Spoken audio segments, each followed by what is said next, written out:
This is a bit of a reply to Cyberpunk Jordan's video he did recently on, well, basically, as he put it, the Mecha Sally arc being the worst decision or worst mistake that Archie Sonic could have made. And you know what? I'll be honest with you, I totally agree because I'm someone that if you follow my channel, I came out here and I said when it first started, I am not going to open a single issue until this thing is done. And when 247 came around, I lived up to that promise.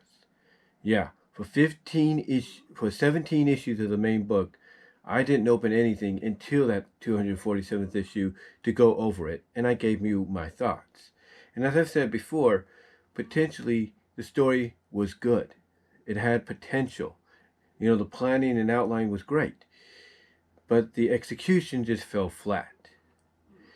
And when I listened to what Cyberpunk Jordan had to say, obviously he's a lot, you know, I say this with all due respect. Obviously, he's years younger than me, and he's been a fan since maybe the not late '90s, early 2000s. I'll give him that, maybe even mid '90s. But here's the thing: what Cyberpunk Jordan pointed out, you know, it definitely fact. There's no doubt about it. I mean, here's a change. Here's a change that nobody really asked for, and the only reason Ian Flynn did it was because shock value. You see, Ian Flynn, with all due respect to the guy, he's a great writer, don't get me wrong. He does understand what we fans want at most times, but obviously, being in the industry as long as he's been in it now, he's become more like, okay, I understand what the fans want, but that doesn't particularly, work with what, the company wants or what is necessary, if you catch my drift. So, Ian Flynn, like I said, he comes from us, so that's why I respect the guy. And I did enjoy a lot of his stories that he wrote when he came on board. I even enjoyed a lot of the stories that he did afterwards, in the post-soft retcon and reboot. But I do agree that it was a change that was not necessary with Sally. I mean, here's the thing: we've already gone through this, like I've mentioned before. We already went through this before with Ken Penders. Ken Penders did this with Sally in issue 29, and he did it for basically for the main story of the issue. This is when the comics, and they still did it up until the end. The comics was still doing, 2 stories per issue. And this was only for about, what, 15, 12 pages of the book?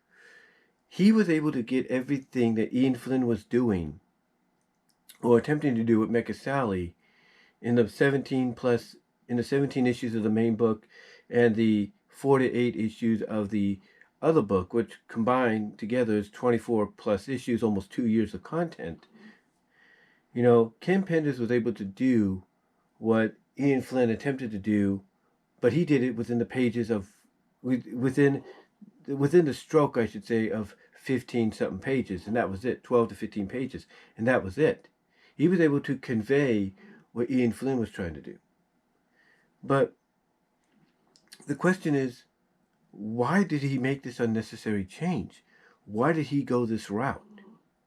Well, like I said previously in a video, Ian Flynn made this change because he wanted to basically take the freedom fighters down to the lowest depths to build them back up like the phoenix rising from the dead.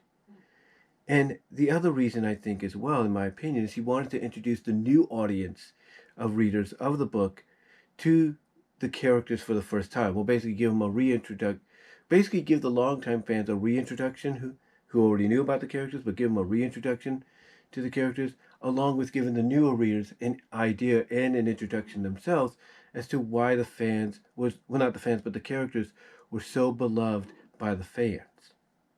That is why he did this, in my opinion. He did it, like I said, from his own words, to bring the freedom fighters down to the lowest depths to build them back up.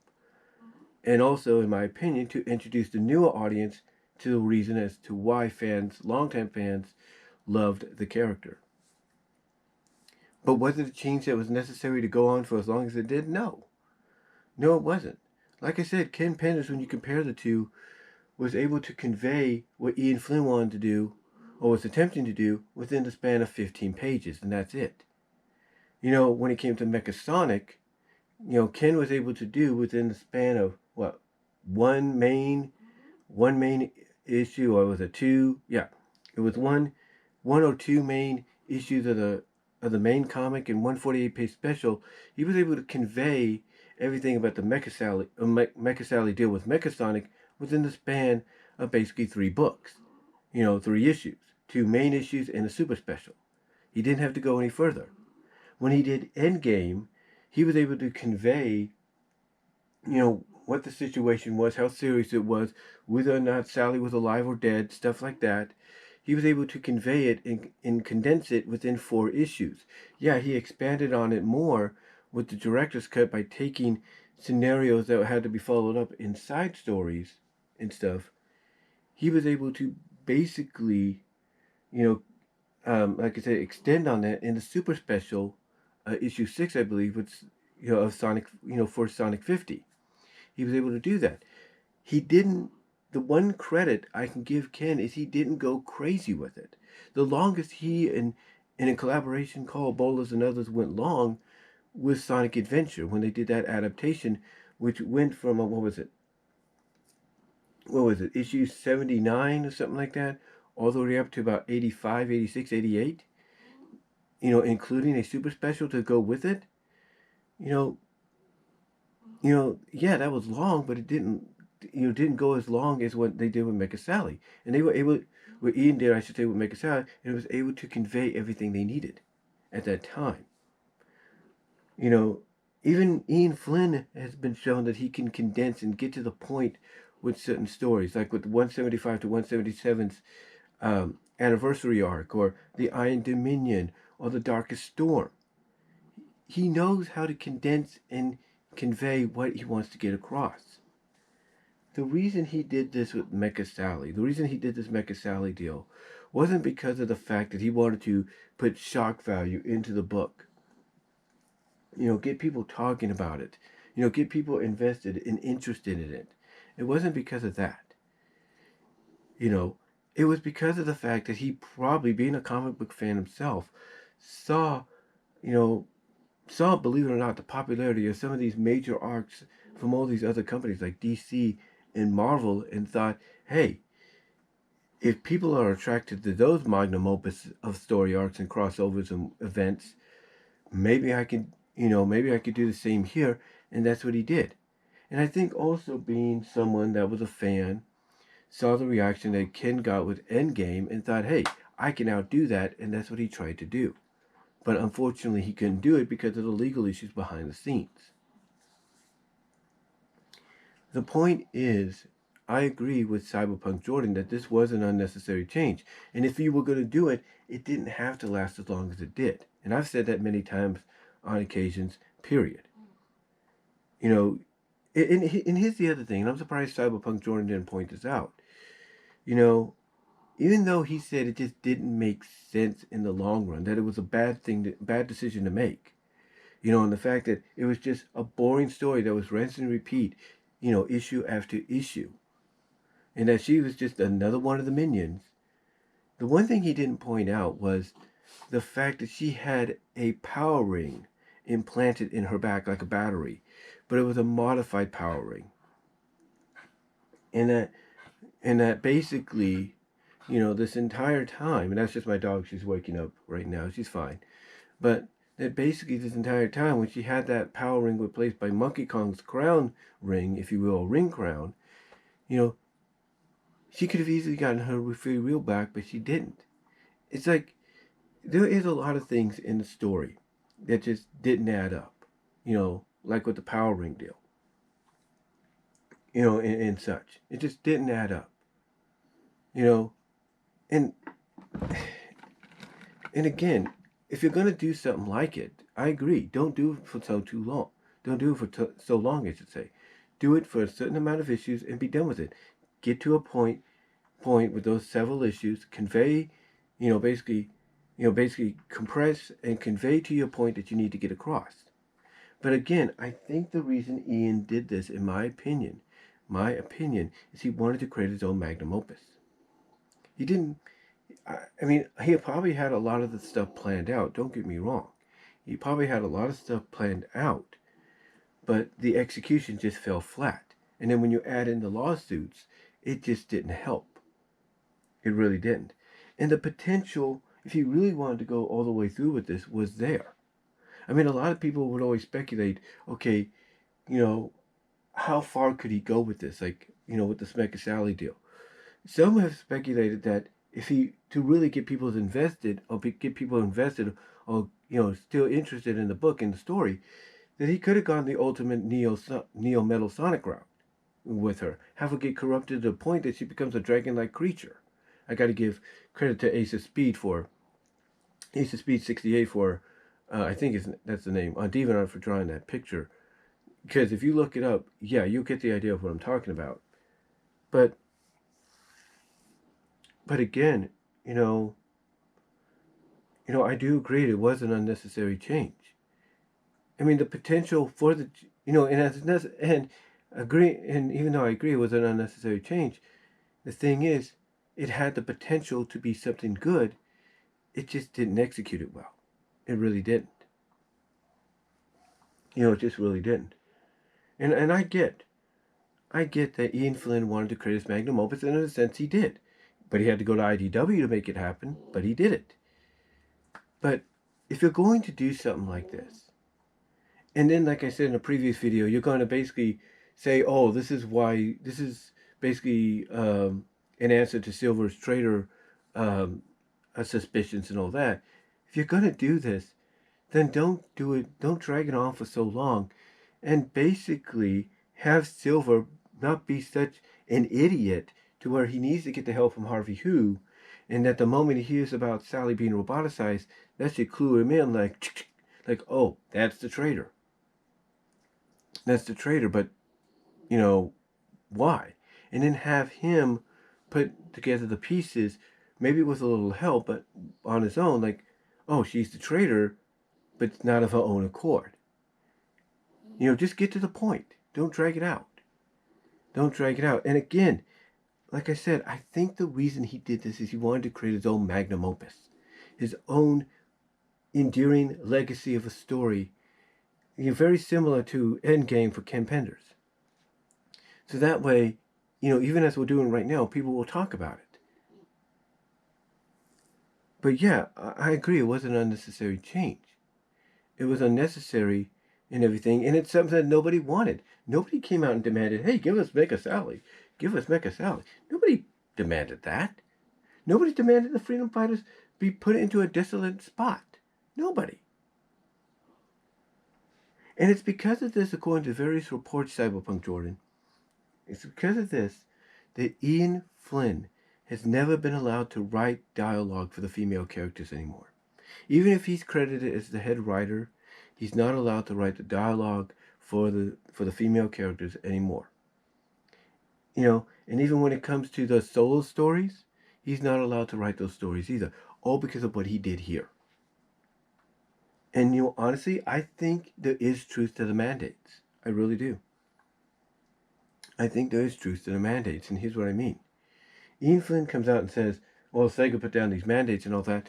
Well, I believe, honestly, that Ian Flynn's the reason these mandates came down. Because of what he did with this arc. With this arc. That's what he did. And if he hadn't decided, I'm going to do the Mecha Sally arc and nothing's going to go wrong, guess what? It did. It did go wrong. So I'm not going to put the total blame on Ian Flynn for the mandates coming down, but you know what? It's kind of ironic that the timing of those mandates, as he would mention them, being, placed by Sega, it's ironic that the timing comes around after he did the Mecha Sally arc, or was in the process of doing it, and then they had to shut it down because of the lawsuits and stuff like that. It's kind of ironic if you think about it. Not just because of other reasons either, but, maybe because of what he did here.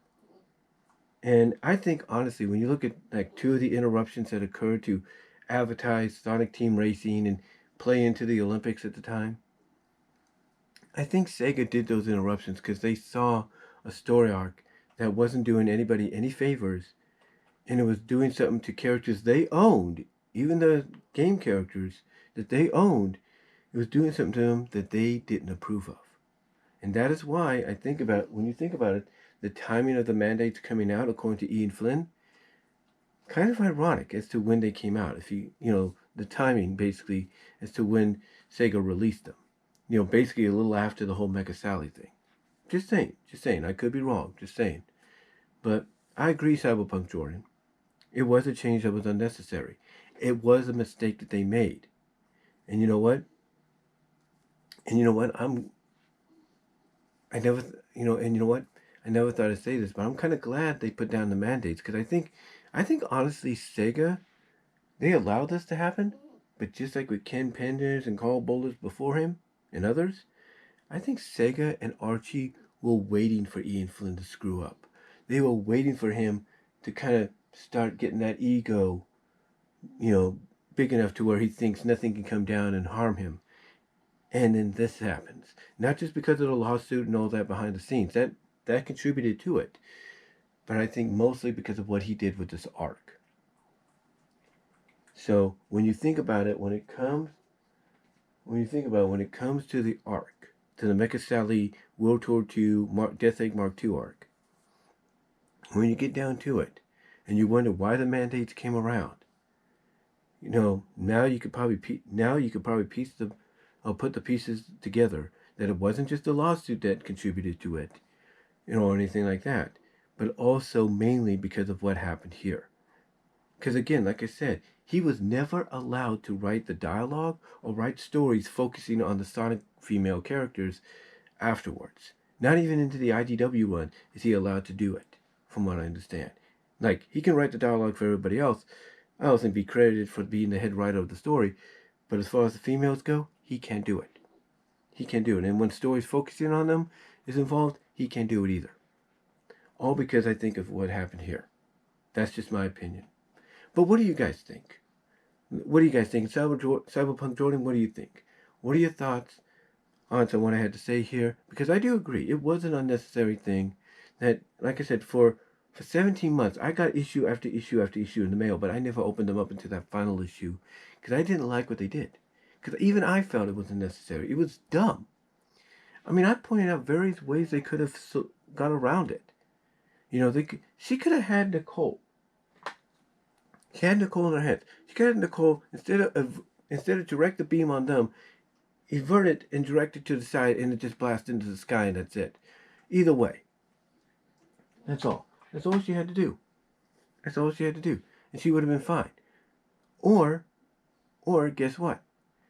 Maybe have Nicole create some kind of temporary shield to where even if she gets injured, she gets knocked into a temporary coma, she comes out of it. End of story. Or, as I mentioned before, you have him temporarily fuse, and that protects her. But maybe as a result, you still want to go the Mecha route? You have the fused version of Nicole and Sally pop up after Sonic leaves with a temporary fused version of Sally and Nicole on the biplane, on the tornado, I should say, with Tails. Or, basically, you have her survive it thanks to the shield, but she's still knocked unconscious, but because of the result of the shield, you see a robotic hand pop up after they leave, and there you go. You got a clone version of Sally, but she's a Mecha version. It would have made sense to go either one of those ways, Jordan, but he didn't. Which resulted, as you say, in the worst mistake they made. And a lot of fans, as you pointed out at the beginning, did not feel comfortable with it. I mean, the fact that fans have even come, excuse me, the fact that fans went as far as to say that when she got weaponized, they pointed out, and even I finally kind of had to acknowledge this, that in story, Eggman could have basically gutted Sally, taken her apart, rebuilt her, and there you go. I mean, if Ian Flynn wants to come out and say, hey, when Sally got shot down by that torrent gun on the Death Egg, she got turned into the equivalent of Swiss cheese, I wouldn't put it past him to come out and agree, yeah, Eggman did gut her. He took her apart and rebuilt her. I wouldn't be surprised if he comes out and admits that one day, if he hasn't already. But the point is, I do get where you're coming from. And I agree with it. Probably more so than anybody. Because in the long run, it did have the potential to be good. It just fell flat on its face. And by falling flat on its face, it proved to be the biggest mistake they made. But again, guys, let me know what your thoughts are. comment down below, live chat during the premiere, like the video, check out the Teespring store. Super chats and super stickers are open and would be appreciated during the live chat of the premiere. Also check me out at VENMO at BW Rosas there. Also check me out at BW Rosas Discussions, all your favorite audio podcast platforms except for Pandora. Also check me out at deviantart.com/BVW1979. Also check me out at patreon.com/BW Rosas. Rosas for content there that you can only get through Patreoning. And I do have a new video up for you guys to check out. Also check that out if you can. It's on Queen's Delight. You will like it. Check that out. It will go public probably very soon, but you guys get access to it if you donate $3 on the Patreon. Also check me out at Venmo at Brian-Wilmer-2. Also check me out at Cash App at BWRoses98. And yeah, that's about it, guys. And I do apologize for that little pause there. It is early, that I'm still kind of waking up. So sorry for that little space out moment there doing the little info giving there of where you can find me elsewhere. But yeah, let me know what your thoughts are, guys, down below on this situation, as well as in the live chat during the premiere where super chats and stickers are open and would be appreciated. Also check out Cyberpunk Jordan's channel. He does Sonic videos just like I do. He's a VTuber. And like I said, this is his most recent video where he talked about the Mecha Sally deal. Help support him there. And until next time, guys, let me know what your thoughts are as well. And I will talk to y'all later. I'm going to try to rest a little bit, so peace out.